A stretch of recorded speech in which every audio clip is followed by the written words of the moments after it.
Hi there, this is Terry, and I have some news about this podcast. So FeedSpot recently published their list of the top 10 animation podcasts you should listen to in 2019, and this podcast made number 5. So thank you to FeedSpot, and they also included a whole bunch of other great podcasts like the Bancroft Brothers, Animation Network, and the Animation Journey, and I've included the link to their list in the description of this podcast, so please check out those other great podcasts as well. And thank you again to FeedSpot. Now let's get into today's episode because we are talking about quite a mix of things with two of the most jack-of-all-trades people in the animation industry that I have met so far.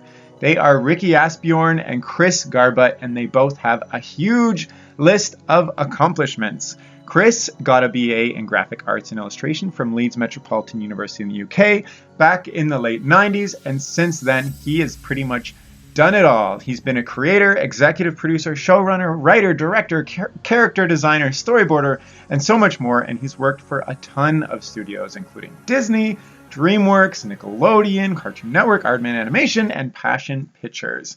And some of the shows he's helped develop, and you might be familiar with, include Ben Bouklet's The Amazing World of Gumball, Butch Hartman's The Fairly Odd Parents, and the animated Mr. Bean. And most recently, he was the executive producer, showrunner, and art director of Pinky Malinky, a series he created with Rikke that just started airing on Netflix in January. And Chris has so many more credits to his name, but I also want to take a little bit of time to talk about Rikke's career too. So Rikke was one of the youngest students to attend the animation workshop in Viborg, Denmark, where after she moved to London to start her career, and since then she's also worked on so many different commercials, music videos, short films, and feature films in various roles such as animator, supervising animator, animation director, storyboard artist, and co-director. And she's worked on a ton of projects too, including Tony the Tiger, MTV, Adidas, the Tigger movie, Jungle Book 2, the BBC, and all of those Gorillaz music videos for Passion Pictures. And in 2007, she started working at Cartoon Network Development Studio Europe in London, where she also helped work on The Amazing World of Gumball with Chris, while also crafting her own show ideas. And along with Chris, she developed Pinky Malinky, which I just mentioned before, and she's currently working with Chris on a brand new animated series for Netflix. So Rikke and Chris, thank you so much for being here. I am so excited to chat. How are you guys doing? Very good. Yeah, thank good, you. Thanks. Thanks for the intro. Yeah, you're welcome. Well, you guys both have a ton of credits, and I already condensed them a lot. I always kind of kick these things off the same, and that's kind of what got you interested in animation in the first place. And I haven't interviewed two people at once before, so I'm not sure exactly how this is going to go, but maybe you guys can just kind of jump in when you feel is right and whatnot. But maybe Rikke, let's start with you. How did you get interested in animation when you were growing up in Denmark? I guess I was always obsessed with Disney when I was a kid, and because that's basically what we saw the most. And I don't know, and I was really big. I was a huge comic book fan as well, like all kinds of different, especially Donald Duck when I was a kid. And I never really realized that it could be like a career, but then, I found out eventually that you could actually maybe earn a living doing that, or at least try to. So. Yeah, were there's like a specific Disney film you remember seeing, and was it translated into, was it English or subtitled or? We had both versions actually often, but we did have them in Danish as well. And I'm trying to think which one would be a real standout one. Probably the one I remember the clearest is Fox and the Hound. I was quite young when I saw that, but that was definitely a good starting point. Yeah. And Chris, how about you? What got you interested I'm assuming as a kid you got interested?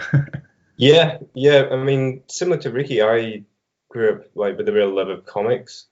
Especially there's a British comic called The Beano, which I was obsessed with and still kind of love to this day as well. And that kind of kick-started me into drawing. Like me and my brother used to draw our own comics and do that kind of thing. And I don't know, all through my childhood, as well as comics, I also loved all the kind of Saturday morning cartoons. And during the summer holidays, we'd have like nearly every morning there'd be kind of just a big plethora of different cartoons, like the Pink Panther or He-Man, or just kind of random stuff, Warner Brothers cartoons. And I just kind of loved all of that kind of stuff, just consumed it, and am now regurgitating it to try and make a career out of it. But yeah, just anything. And I guess like actually the short Warner Brothers cartoon, that was a big thing as well Yeah. when I was a kid, because I think it was every week they used to show just 3 of them on a Friday or something like that. It wasn't very often, but they really made an impression. Yeah, Like- we'd have some like similar Looney Tunes? things. There'd be similar things in Mary Looney Tunes as well. or something? Sorry? Like, it was a Looney Tunes? Yeah. Yeah. Yeah. Yeah. Yeah, in England as well, you used to have like a compilation of like Looney Tunes, Tom and Jerry, Tex Avery, all that kind of stuff, which again is just kind of mind blowing as a kid and really inspirational. Yeah. So how did you, I mean, you both went to school, but how did you kind of make that decision to go to school in the first place when you didn't, like Rikke, you said you didn't realize this was a career choice really. So how did you get the confidence or the knowledge or whatnot to say, hey, I'm actually going to do this and go to school and all that? It's funny because it's my stepmom, when I was probably 11 or 12 years old, showed me an article about a Danish girl who went to work for Disney painting backgrounds. And that's when it kind of dawned on me that, oh, you can actually do this as a real job. So after that, I was pretty focused on, I need to figure out how I can try and get to the right schools so I can, what if I could work for a company like that someday? So that's where it started for me. Yeah. And Chris, how about you? Yeah, I kind of quickly realized that I couldn't do anything else. So, but because when I was growing up, I wanted to either draw comics or play football as a professional, and I was nowhere near good enough to be a footballer. So I kind of focused on wanting to draw comics. And I guess through like school into university, I branched out into kind of learning a bit more about animation and like the illustration world and all of that kind of thing, and kind of figured that although I still to this day really love comics, it's not necessarily an industry that's very easy to make a living out of. So to be able to kind of expand into illustration, into animation, seemed like the right thing to do. So both of you have had quite like a vibrant career working on a lot of different things. Was there a point where you kind of maybe emotionally realized you'd reached kind of that goal that you had as a kid? Like, can you remember a time when you were working on a project and you're like, this is exactly what I want to do, and I'm doing it? I mean, definitely for me, when we got the green light for Pinky, that was a big kind of achieving your goal moment, because I know for me, and I guess for Rikke too, like just to get the opportunity to do your own thing and to do your own animated series is like something definitely being gunning for from day one. So that was definitely a big goal achievement day. I think for me, the goal actually changed throughout my career, because to start with, it was like, okay, I'm going to go to London. I'm going to see if I can actually survive and get any job. And then, oh, that felt like a good achievement. And then when I got to work for Disney on Jungle Book 2 as an assistant, that felt like a huge step. But then at that point, I moved my goal because, oh, okay, now I want something different. And I think then becoming part of the development studio at Cartoon Network, that was a huge step as well.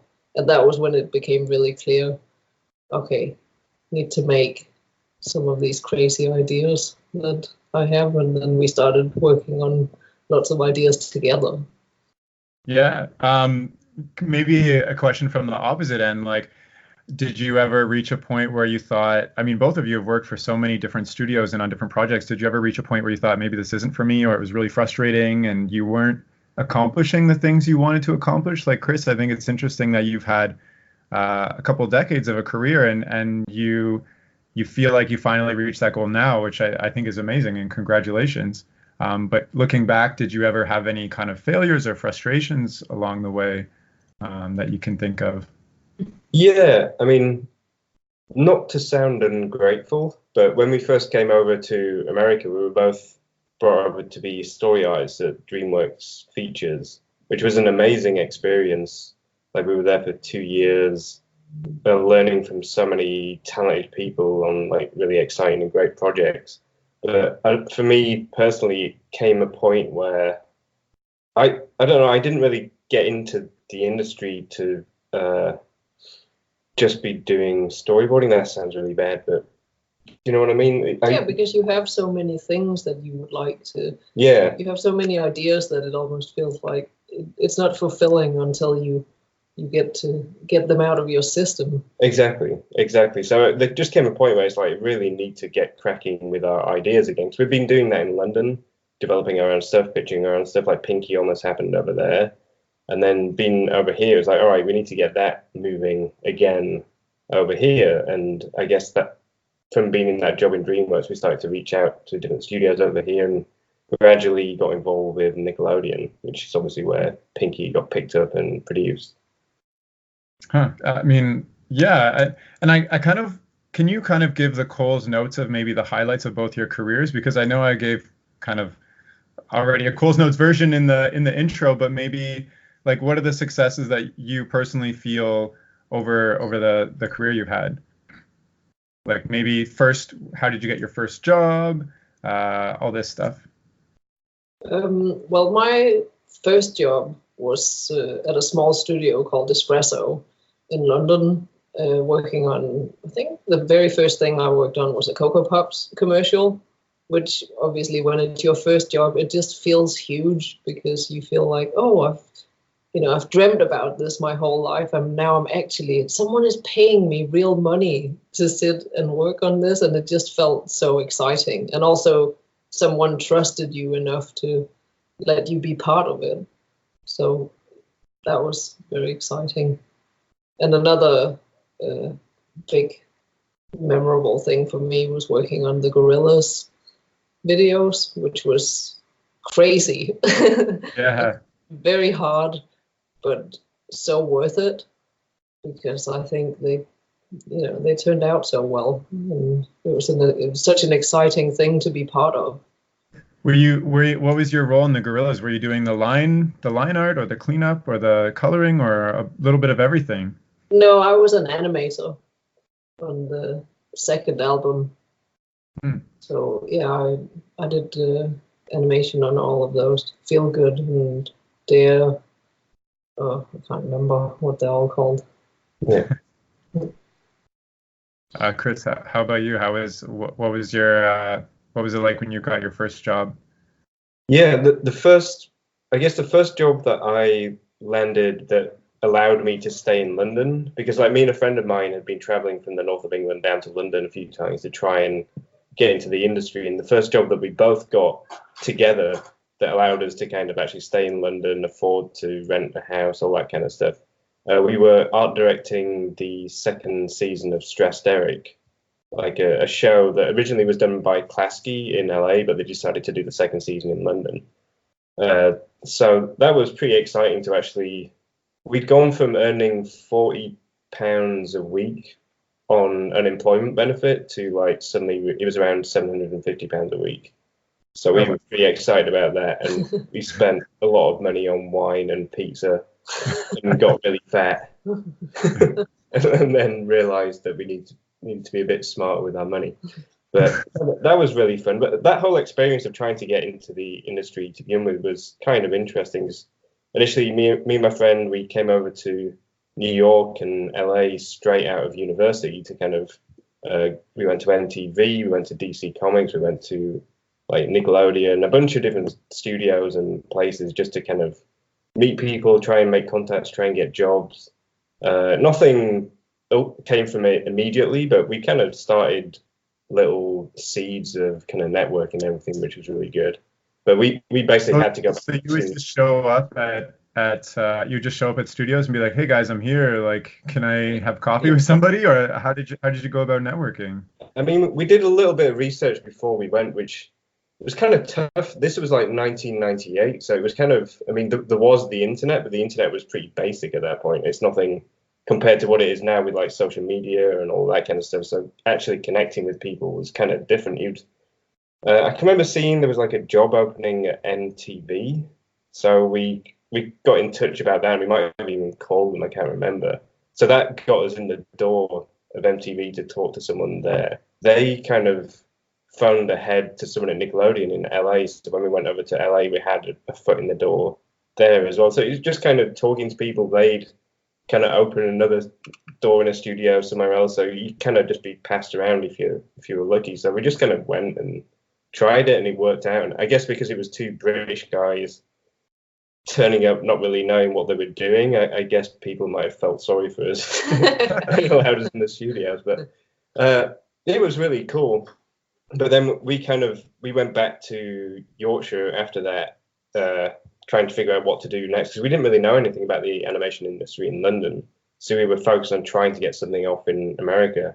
And we had to go into like unemployment benefit. We had to go collect our dole like every couple of weeks or something, explaining to them that we're working on cartoon ideas, that we have an agent in Hollywood, but we're still unemployed. And when you're in the north of England, people don't really take you seriously when you say things like that.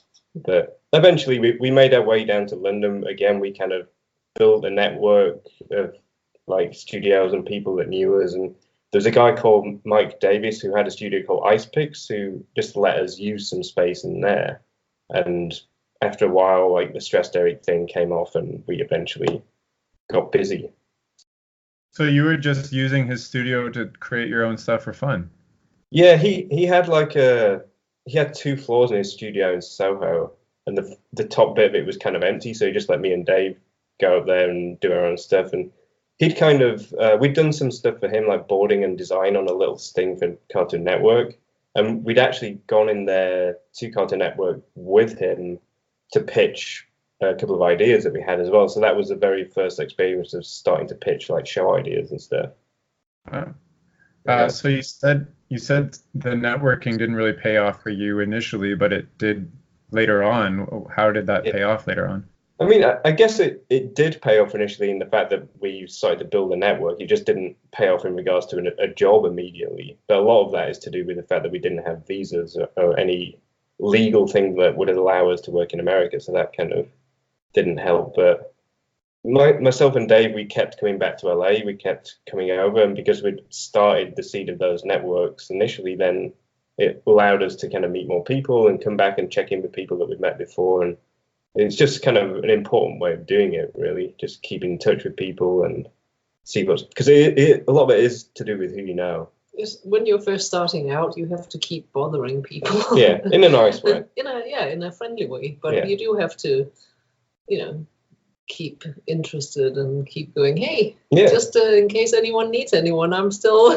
just remind people that you're alive. So what do you mean? Just like send somebody an email every once in a while, or like shout out on social media? Like how would you approach that now? Or like say, like I'm not working with you right now, how would you want to be approached in a year or whatnot? Like what would you advise?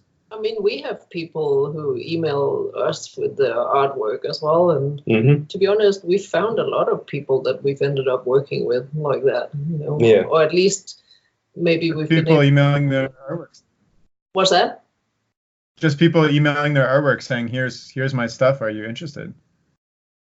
Yeah. I mean, some people from Instagram and, a different portfolio reviews. What's it? CTN. Yeah. Well, people just like emailing you and asking you for advice as well. So it's not necessarily asking you for a job. But it's like, what's your advice of getting to the network? What do you think of my work? Where would be good to go? All that kind of thing. Sorry, go ahead. No, it's fine. I was going to say, so you said you've hired people from kind of cold reach out and you've given advice to people. What are you looking for in an email or in a portfolio or something like that? Because I know you've also you've worked with teams and you've hired people and stuff. So what are some of the things that you look for? Because there's a big difference between like, check out my art and you're like, okay, or like, check out my art and you hire them type of thing. So is it down to the talent? Is it the type of person? Like what are all the factors that line up? It's kind of a combination of both, but also it very much depends on what we're working on at the moment and what we're looking for, because then obviously it has to be someone who's suitable for whichever look the project has at the time. And then if it is someone who's like, okay, here's someone who we feel they could really fit into this style, and they seem to, they show a lot of their own personal stuff as well, which I always really like. I like to see that people, I want to see what their stuff looks like, because I want to, I don't know, it just gives you a good indication of who they are. So yeah, I don't just want to see, what do you say, like the same pieces that everyone makes in their portfolio.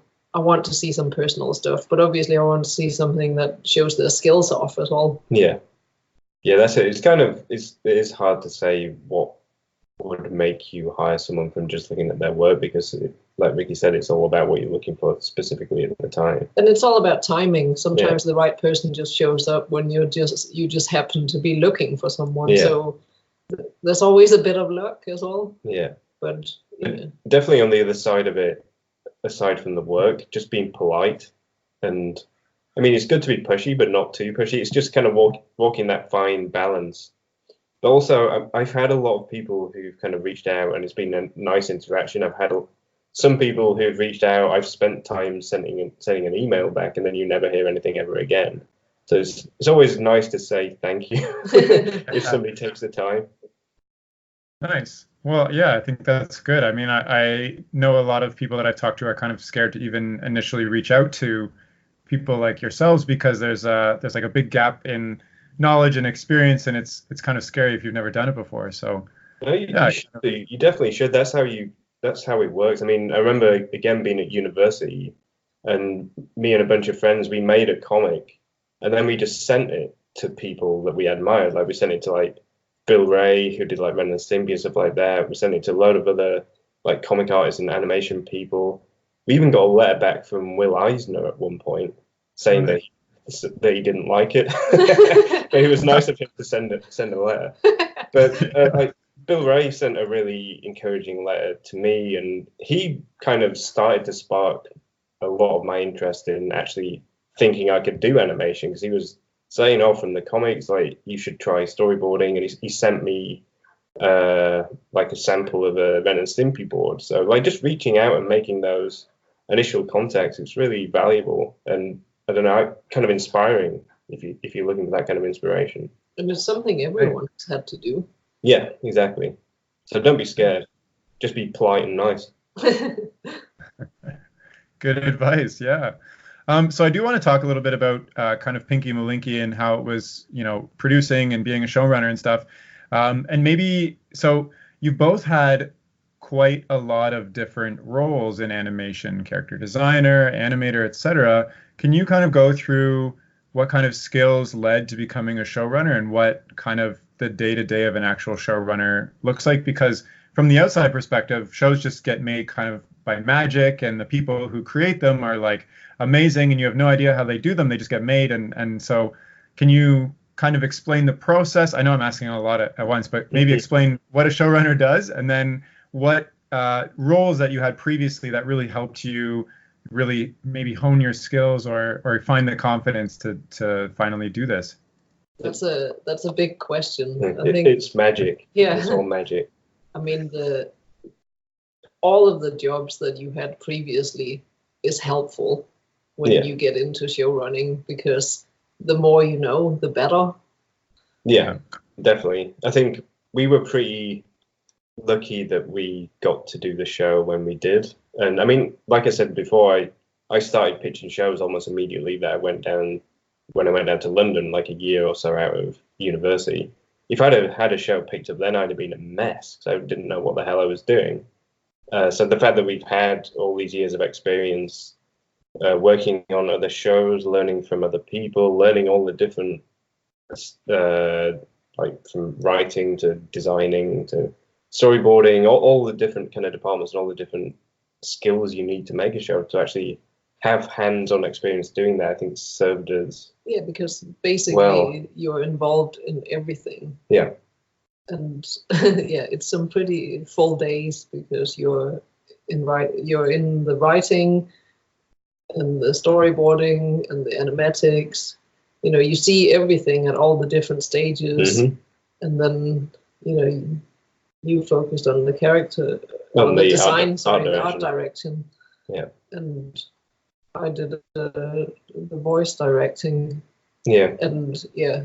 We split up a little bit because it gets very full. But we were involved in every single aspect. Yeah. But that's because we wanted to be. Yeah. And that's the thing, like being a showrunner, I think is a different experience for different people, like depending on their skill set. Like some people do have a good scope of everything and want to be involved in every single aspect. Some just have a narrower skill set and just might want to be focused on one part and have someone else kind of help lead on some of the other areas. So it really depends on who's doing it. But I think because of our past experience and what we enjoy doing, and because we're both control freaks, we just wanted to stick our oars in everything. But also we complement each other because I come from animation and you come more from design. Mm-hmm. So we kind of, we basically cover everything.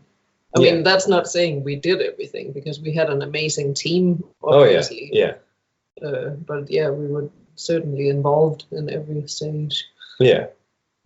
So it sounds like you're constantly going from one department to the next on a day-to-day basis. Like is most of your day taken up by meetings or like planning sessions or kind of guiding the artists? Like what does it look like? When you're in full production, I mean, it was meetings 10 to 6. Yeah, our weeks were totally blocked out with meetings when it was full on, because you'd have episodes in almost every single stage they could be at. So you'd have some that were just coming into like premise form, all the way to some that were being delivered back in animation, and all the kind of stages in between, really. Yeah. So there's always how many overlapping? A lot. Yeah. There's a lot of episodes overlapping. Yeah, at different stages. So we were totally booked out doing many different things, but that's kind of what was exciting. It was fun. So another thing I have a question about is there are two of you, and you're both showrunners on the same show. So when you were developing the show, did you kind of figure out everything you wanted ahead of time so that you could kind of split up with your complementary skills and go forth? Or are you still kind of learning what the show, what makes the show, Pinky Malinky, as you go along? And how do you decide when you have conflicts or whatnot about things? We've thankfully we agree a lot. Yeah, I think we have two control freaks that agree a lot. Yeah. But I mean, we've been developing this show for many years before it finally got picked up at Nickelodeon, so we kind of knew a lot about what we wanted the show to be and also what we didn't want it to be. And even just at Nick, we had like a good year to kind of really sit with it and work with it and get it as good as we possibly could. And we also had Scott Kramer was working with us in development Nickelodeon as well. He was kind of he was executive producer on the show, so it was kind of the three of us that were showrunning on Pinky. So, and he comes from more of a writing background, so again, to have that kind of aspect in there was really helpful. Yeah, so he was our story editor. Yeah, but also it was a third person, so if me and Rikke did ever argue about something, we had someone could split us up. Yeah, exactly, and also be the deciding vote. So that was super helpful. So what did you actually, so before you got the show greenlit, what was actually confirmed on the show? Like, had you written a couple of episodes? Were all the characters designed? Like, I know a lot of people talk about the pitch Bible. Like, is that kind of what you went forward with? And if so, like, what was included in the idea of Pinky Malinky? I mean, to be honest, like, from the show getting picked up, like, greenlit and then into production, there's still a lot that evolved in the show, because it kept evolving as well into production, because that's when all these other voices are added, so they make it even more rich. Exactly. So really, it keeps growing and growing, but we had a strong starting point. Yeah, but even just on the design side of it, like all of the character designs evolved from when it was greenlit into production. The environments, backgrounds, all of that. There was nothing sorted there, so that all kind of was really created and evolved and developed as we went into production. On the writing side of it, there was so much more that we fleshed out as we kind of started into production and got writers involved, so that everyone could kind of bring something interesting. And then again, as it went into storyboard, people were developing and evolving the characters, like their voices and all that kind of thing. So it's definitely not a case of you're greenlit and everything is locked and you move forward. It's like there's always room for development and evolving what's there, really, and it's better for it. I mean, So we what- did a Bible, but it kept. It's more of a show guide. We didn't have a Bible when we came out of development. We made that series overview, but we made that actually in production. Oh, we did? Yeah, when we pitched the show, we just had a full color animatic. I thought we had started it already. No. So you just had an animatic before the show was in development. You just had like one animatic that you worked on, kind of thing. Yeah, it was like a full color animatic. Yeah, and some shorts as well. Some shorts and like the previous short that we'd made a few years earlier as well. But there wasn't really a Bible, so we didn't need one. No, I mean, that's the thing though, because we lived with it for so long, so we were very familiar with it. Yeah, and then it just became we started putting together this thing called a series overview, which was this document just kind of explained with like character descriptions, descriptions of what we want from the show, like descriptions of the world, the town, all of that kind of stuff. And that was mainly for the purpose of giving to people when they came on the show to kind of familiarize themselves with the show. Yeah, So- we kept so updating that as well. Yeah. So what was in this animatic exactly? Can you kind of do the pitch right now, maybe, to put you on the spot? Like, can you go through what was in the animatic? I'm just curious as to. Yeah. I mean, it was an example of an episode, Yeah. so it was basically an 11-minute. Yeah, it was an 11-minute episode, and at the time, I mean, from different networks and different times, like when you're in development, they demand different things. So at that time, Nickelodeon were making full color animatics, like really posed out animatics, but every single panel was kind of colored as well. That, like I said, that changes, but that's what they were doing at the time. So that's kind of what we produced, and basically it was a story about what was it about? It was about Pinky. Can you remember It was the winner. It was the winner. Yeah. We had Carl Weathers, Carl Weathers from like Rocky and Predator and stuff. Yeah. Apollo Creed. We had him do a voice for Pinky. Reach out to. How did you get Carl Weathers? It's just through casting. Like And Nickelodeon have a casting department, and he was interested. But basically, like Pinky was something had happened, and he realized that he needed to improve something about himself. So he developed a really big kind of amazing, strong arm. But that arm came alive, it became a winner arm, and that the arm was voiced by Carl Weathers. It's weird because I actually can't remember the problem. I can't remember the premise. No. It's Oh my weird. gosh. Yeah. Well, it's because we've written 74 episodes since then. Yeah. 4 episodes. Oh wow. Yeah. And then That's- all the ones that didn't get made. Yeah, that's what I mean. Yeah. Oh really? So what For some reason, percentage? that was being pushed out of our brains. What percentage of episodes kind of get made versus the 74? Like, From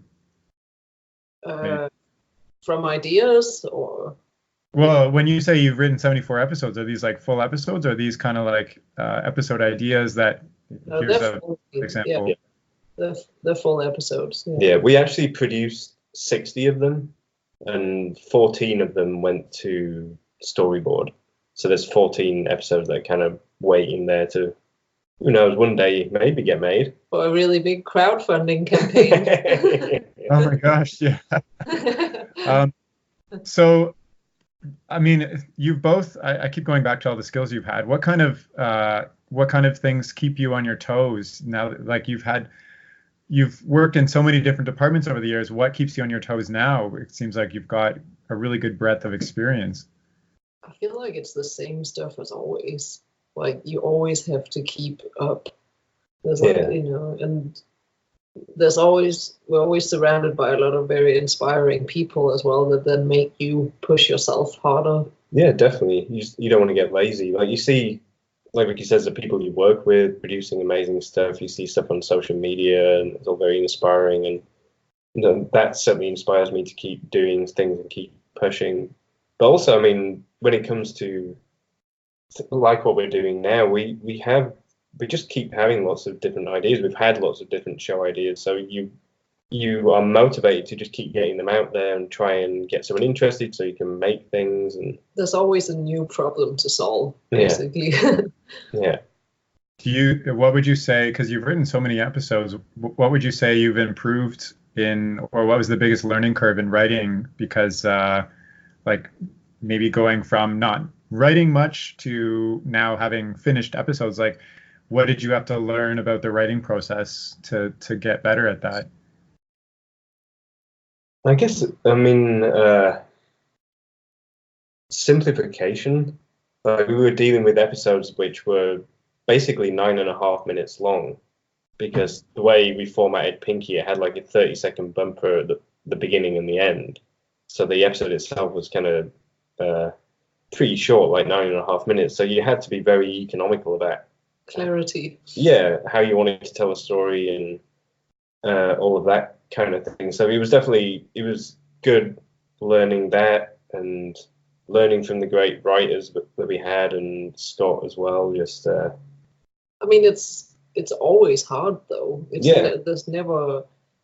I mean, obviously there are some ideas that come out a little easier than others, but at the end of the day, to really make any story work, I feel like you always have to get through quite a lot of pain before you really get there. But also just trying to focus on what's important for the show. Like the show's called Pinky Malinky, so we wanted to make sure that every story was driven by him. He's the main character. It's not a case of, all right, we're going to have an episode where suddenly this character is the main character and Pinky just falls into the background. We need everything driven by him, and then the other secondary characters around him serve him and serve his story. So it's thinking like that, and that helps you kind of be more economical. So you're not just going off on one with characters doing this, that, and the other that have no actual relation to the story. It's simplification, just keeping focused on the main story that you tried to tell. Nice. I also have a random question. Is there a reason why Pinky is a sausage? No. No. I don't think so. It's just not really. Do you mean like backstory in the show, or just why? Just why you like, out of all the characters you could have made, why a sausage? Yeah. It was fun to draw. I mean, when I first started drawing him, it was just a character that kind of popped out, and it's a really nice, fun shape that you can kind of twist and manipulate and get a lot of cartoony action out of. Nice. So, and no one's done a hot dog before, really, as a doing character like that. So there was a gap in the market for sausage. Can you kind of go through? So you developed it at Nickelodeon. Can you go through the process of how it got onto Netflix? Like how it went from being developed at Nickelodeon. Were you involved in the process that got it onto Netflix? No, we weren't involved at all. This was an agreement between the higher ups at Nickelodeon and the higher ups at Netflix. I don't know if we can really say a lot about that. Yeah. It was just a very happy surprise one day that we came into. Yeah, and it feels like now the show has been on there for a couple of months, and it feels really good. It feels like a good place for it. Yeah, definitely. And just the fact that it was simultaneously dropped in 190 countries, like around the world as well, was a real buzz for us, because it's like we're in the US right now, but we have family and friends like in Denmark, obviously in England and France and other places. So the fact that everyone could see it at the same time in their own country was really, really good. And it just was the right place for it. Does Netflix give you stats on how many views and stuff that it's had? Like, you have any idea on that at all? No. The only thing they've told us is that it's doing really well and they're happy. Good. I mean, that's all that matters, right? Yeah. So we're really happy about that. But in regards to stats or anything like that, no. No. Sure. They keep that to themselves. Yeah. So maybe like switching it up a little bit more and talking more about the experience thing. So there's kind of two schools of thought that I've come across in doing this podcast, and one is that you should deep dive and focus really hard on one area like storyboarding or animation or something like that, versus being a jack of all trades, kind of like what you guys have done. Do you have any thoughts on that, or stories to share that might be relevant? Like, what are your thoughts overall on specializing versus learning a breadth of skills? I think it's very individual. Yeah. Because if you want to be the best storyboard artist and that's where your heart is, then you should go for it and do that. But if you feel like you want to learn a bit about everything because you want to make your own stuff, then you should go for that. But it's like everyone is a bit different, so I don't think there's a right or wrong, really. Yeah. I mean, it's always beneficial, I think, no matter what job you're doing, to have a broader scope of how a production works, so that even if you are just focused on storyboarding or designing or whatever it is, to know your place in that production and how it affects the things around it. You should have an understanding about how it affects who comes after you, and also what came before. It'll make you better at your job if you understand how that whole system is working. But yeah, like Rikke says, it's completely individual. It's hard to kind of, I wouldn't want to say one way or the other because it depends on the person. Yeah. Right. You should be room for both, I think. Yeah. Well, yeah, I think that's really great.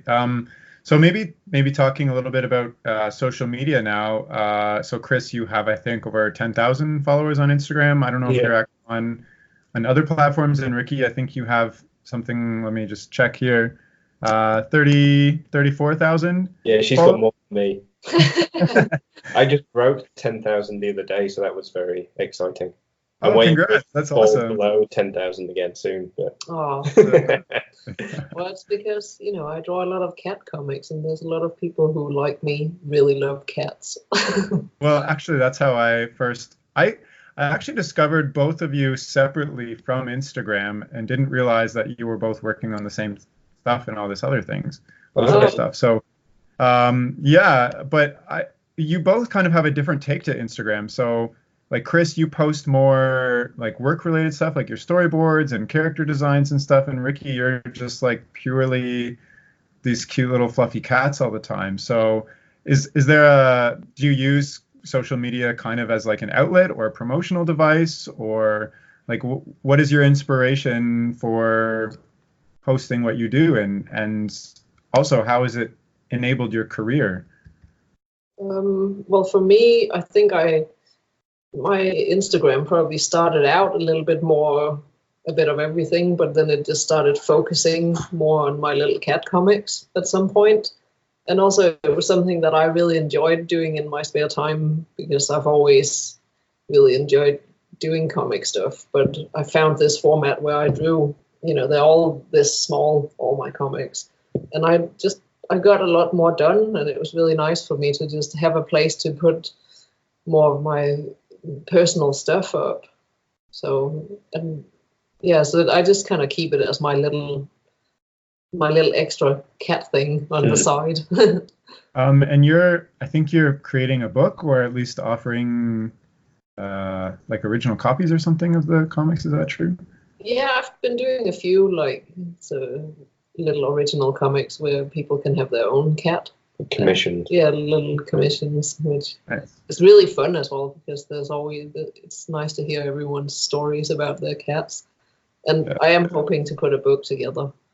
But you have so many you could put together an anthology. I think it might have to be a series of books by now. You should get onto that. Chris, how about you? What's your take on the whole social media thing?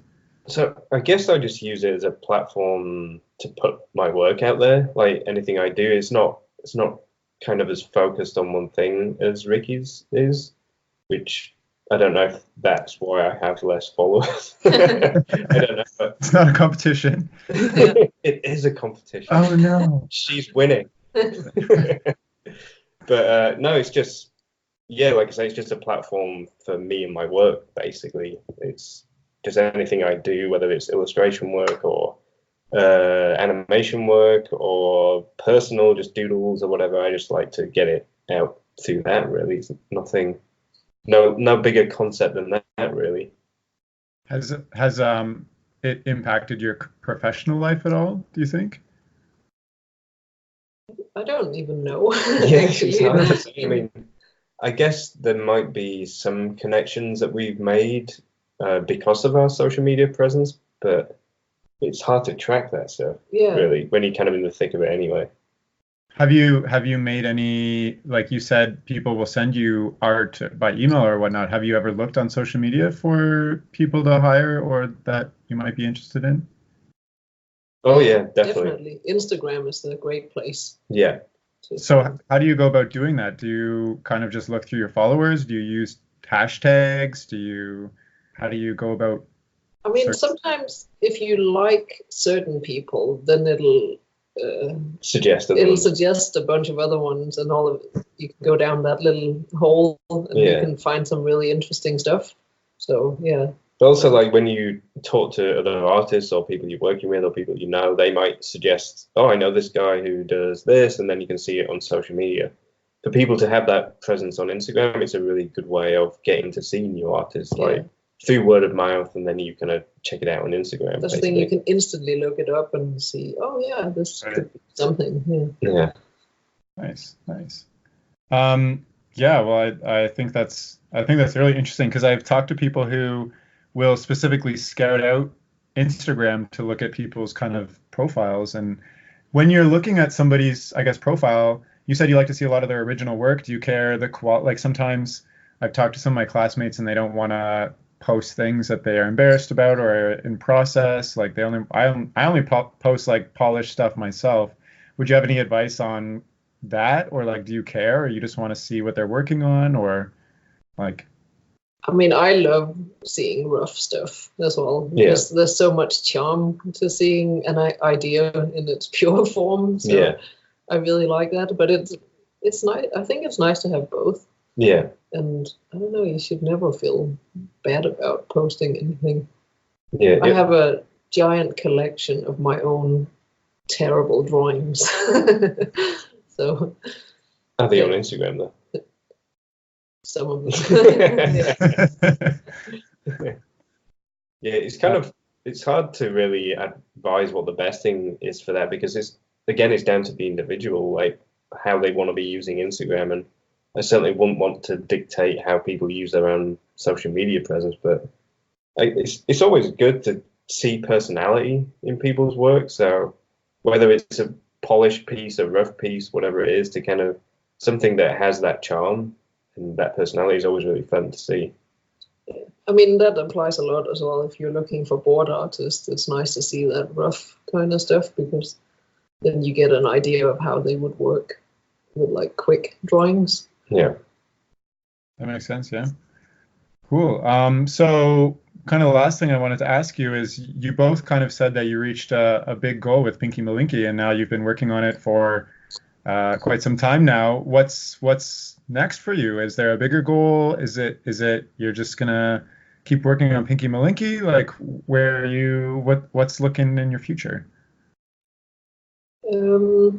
So, I mean, currently we're not working on Pinky because Pinky's kind of finished for now. Maybe like if there's an appetite for more, like I said, we kind of made 60 episodes, which Netflix have only released like 28 of them. So there's going to be another couple of drops of episodes through the year.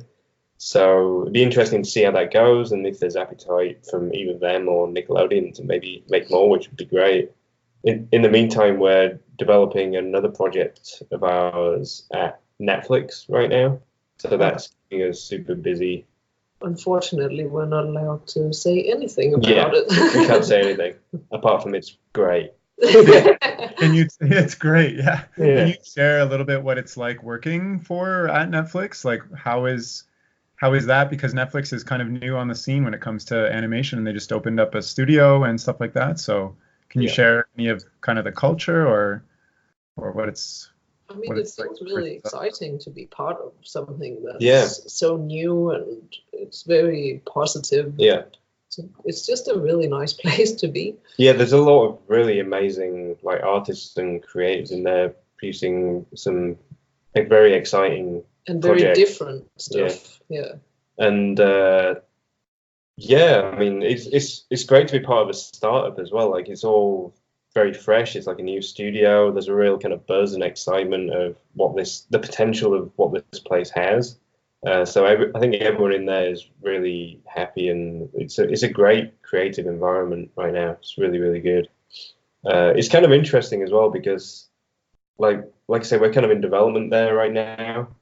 We've worked in development at like Disney, Cartoon Network, Nickelodeon, different places, and it's kind of different in a way that in those places traditionally you'd be developing shows for maybe 1 or 2 slots on the network. So there'd be a lot of different projects vying for, like I said, 1 or 2 slots. So it is a creative environment, but there's also a competition there that makes it a little bit edgy as well. Whereas it feels like at Netflix at the moment, because it's a broad platform and they're developing so many different shows, it's a real vibrant, very collaborative environment, like genuinely collaborative, which not often happens before. So are you like sharing ideas with other showrunners? Like you'll bounce off ideas here and there with them, or? Yeah, it feels very open in that regard. Yeah. And it just doesn't feel as competitive. Yeah, as closed as it can be.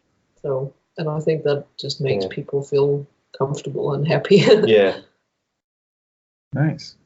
Cool. Well, unless there's anything you guys want to add in now, any stories or piece of advice or anything, like any final words? It's okay if you don't have them, that's fine too. We can just wrap it up. Yeah. I can't think of anything off the top of my head unless you've got some questions to prompt us. I just really can't think of anything smart to say. Oh no! My question is, what is something smart to say? No, maybe. Well, like for myself, I'm very new to this industry. I'm from an outside perspective, just going to school. What would you say to? Because school is also 4 years, and that's a long time to develop skills, get internships, talk to a lot of people, etc. What would you say your advice would be for somebody like me or my classmates or somebody else listening to this podcast if they want to end up with their own show or working at Netflix or something? What would you say is your advice? Keep working. Keep doing it. Yeah, and show it to people. Yeah, make contacts, reach out to people, just immerse yourself in the industry really, and keep going. Yeah, cool. Because there will be hard times, there will be rejections, there will be stuff like that, but you have to just keep fighting and just keep getting through it and believe in yourself and believe in what you want to do. Awesome, yeah. So, well, thank you both very, very much for coming on and doing this podcast. I really appreciate you taking your time. I know things are quite hectic for you right now, but I'm very grateful you chatted with me and you shared a lot of great insights and stories, and thank you so much. No problem. Thank you for asking us. It's been really fun. Yeah. Great. Now, just before we go, if you want to reach out to Rikke or Chris, you can do so by following them on their Instagram. Chris's Instagram is that damn Garbutt, and Rikke's is Fatty Whale, which is an interesting name. And I'll include those links in the description so you can find those there. So thank you so much for listening, and that's all for now. Okay, bye.